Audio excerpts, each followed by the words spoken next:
59% of Americans don't have enough savings to cover an unexpected $1,000 emergency expense. That's mind-blowing, right? That's more than half of the population. Living paycheck to paycheck is stressful, but it doesn't have to be that way. I've been living frugally for years, and it has not only transformed my finances, but also my outlook on life. With the cost of living crisis, high inflation, and so many people in debt, I feel being frugal should be the norm in society. Because if you can control your money, you have more options and ultimately more control over your life. So today I want to share 7 reasons why you should be frugal. Rising cost of living. It's hard to make ends meet these days. The cost of living crisis of the past few years has made life increasingly unaffordable, and inflation drives up prices for essentials like food, housing, gas, and utilities. And it's unlikely that prices will go down anytime soon, if ever. Once prices are set at a certain point, they tend to become the new normal. This is why you should be frugal. What does that mean? Frugal living is not the same as being cheap. Someone who's cheap is saving money for the sake of it, or someone who's frugal wants to be smart with their money. To me, frugal living means practicing mindful spending, mastering your money, and knowing when you have enough. Now, in this uncertain economic climate, embracing a frugal living lifestyle can help keep your expenses low and build long-term financial stability. Things like sticking to a budget, shopping smart, and prioritizing your needs over your wants. Being smart with your money is key to getting ahead in this expensive world. Nobody is going to hold your hand and save the day. Life doesn't give you warnings. That's why it's important to future-proof against emergencies. Your financial security is your responsibility. If you lose your job or you have an unexpected big expense coming up, you can't count on someone grabbing your arm and pulling you out of the financial swamp. Even if things are working out for you right now, there's no guarantee that that won't change. Just look at how the age of retirement has gone up. By the time I qualify for retirement, the age probably will have been raised to 70 or maybe even higher. Governments change, economies crash, jobs disappear, companies do layoffs, and even the most well-meaning family and friends have their own problems to deal with. That's why you should live frugally. It isn't about deprivation or being cheap. It's about building a buffer between you and life's unpredictability, so that when life happens, you're ready. That's empowering and gives you the means to build toward a financially better future. Imagine having the financial buffer to walk away from a toxic job, take a break when you need it, or eventually retire and know that you have enough. Living frugally makes that possible. Not by depriving yourself, but by ensuring that your money works for you, not the other way around. An important first step is building an emergency fund. You want to get in a place where instead of having to turn to a credit card or a personal loan or help from somebody else that you're going to have to pay back, that you just have the cash set aside to be able to deal with that. Because one of the worst things that you can do for your financial health, your personal snapshot, is to incur more debt. That is Justin Bridges. His class, Modern Money Habits, taught me a lot about how I can improve my personal finances and avoid going into debt. It's available on Skillshare, who are kindly sponsoring today's video. Skillshare is the largest online learning community with teachers who really know their stuff, with thousands of classes on topics like money management, illustration, design, film, minimalism, and productivity.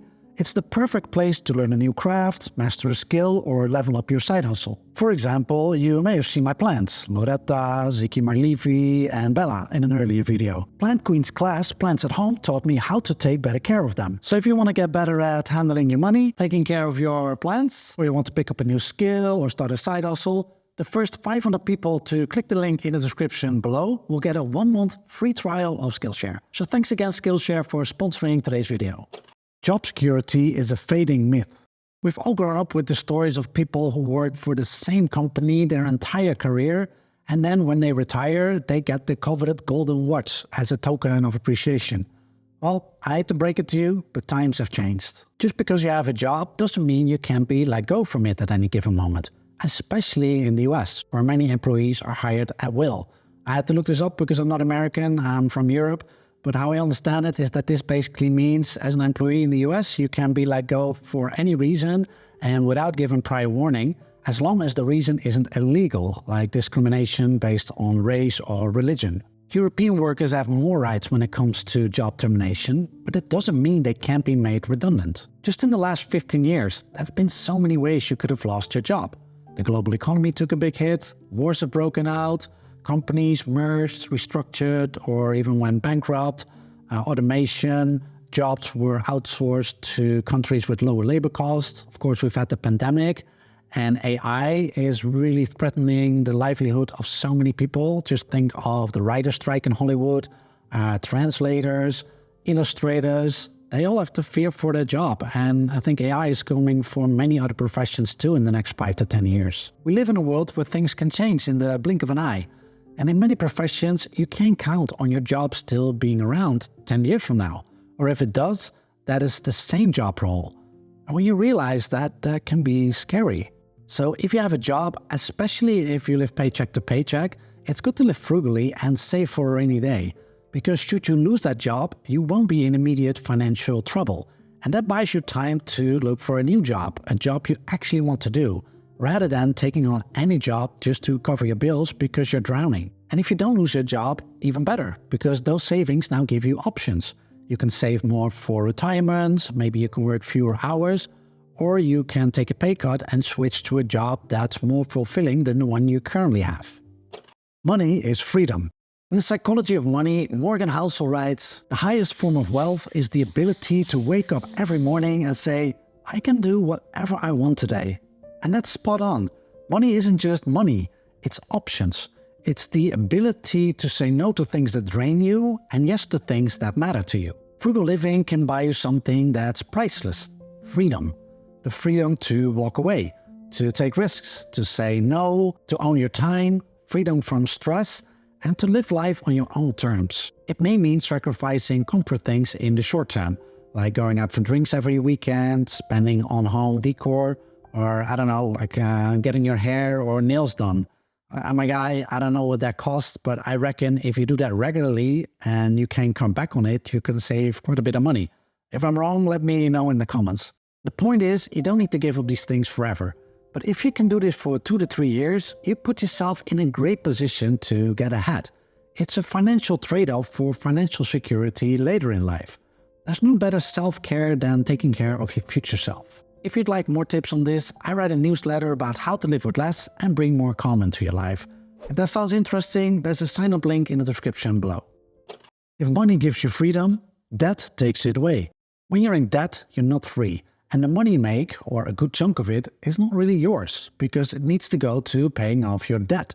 And that keeps you stuck. You can't cut back your expenses as easily, you can't switch to a lower paying but more fulfilling job.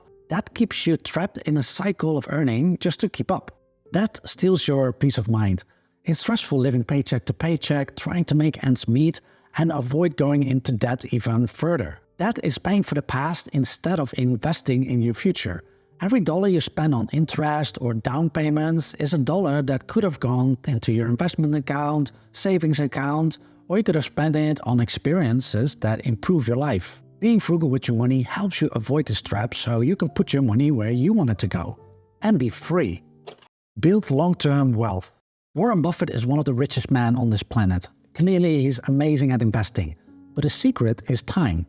He started very young, at age 10. But of his net worth of $84.5 billion, 81.5 of those $1 billion he accumulated after he turned 65. That is the power of compound interest.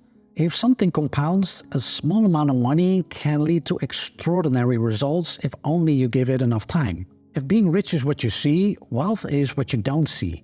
Wealth is not a sports car, a private jet, or a mansion with a pool. Wealth is a safety net, it's an emergency fund, it's savings.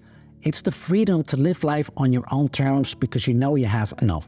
You and I may not have as much time to accumulate Warren Buffett's kind of wealth, but compound interest is available to us as long as we live below our means, and then invest part of our monthly income into something relatively safe, like index funds. Frugal living can help you get your finances in order and give you that starting capital.